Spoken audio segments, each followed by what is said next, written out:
कर्णा की कहानी महाभारत का एक अनोखा योद्धा। कर्णा की कहानी महाभारत की सबसे प्रेरणादायक और करुण कहानियों में से एक है। ये कहानी त्याग, वफादारी और भाग्य के संघर्ष को दिखाती है। कर्णा का जन्म असामान्य परिस्थितियों में हुआ था। उनकी माता कुंती को ऋषि दुर्वासा से एक वरदान मिला था, जिसे वो किसी भी देवता को बुलाकर पुत्र प्राप्त कर सकती थी।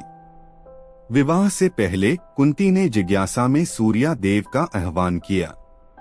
सूर्या देव से उन्हें एक दिव्या पुत्र प्राप्त हुआ, जो जन्म से ही कवच और कुंडल पहने हुए था। ये बालक अति तेज और दिव्यता से युक्ता था, लेकिन कुंती अविवाहित होने के कारण समाज की निंदा से दारतीन थी। उन्होंने उस नवजात बालक को एक टोकरी में रखकर गंगा नदी में प्रवाहित कर दिया।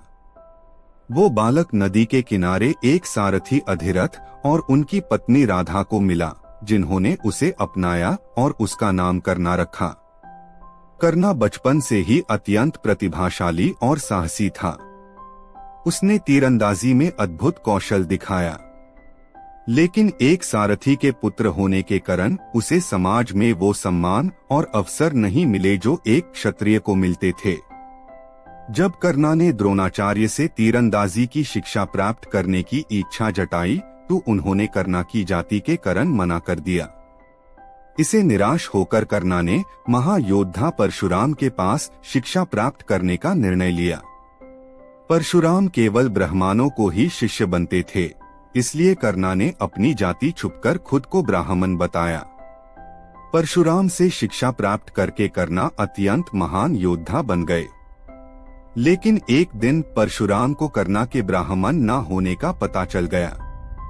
ये घटना तब हुई जब कर्णा उनके सर के नीचे तकिया बनाकर लेट दी और एक कीड़ा उनके शरीर को काट रहा था।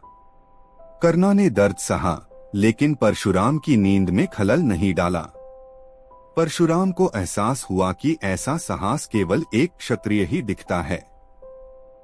गुस्से में आकर उन्होंने कर्णा को श्राप दिया कि जब उन्हें अपने शस्त्र का सबसे ज्यादा आवश्यक होगा, तब उन्हें अपनी सीखी हुई विद्या याद नहीं रहेगी। कर्णा के जीवन में संघर्ष का अंत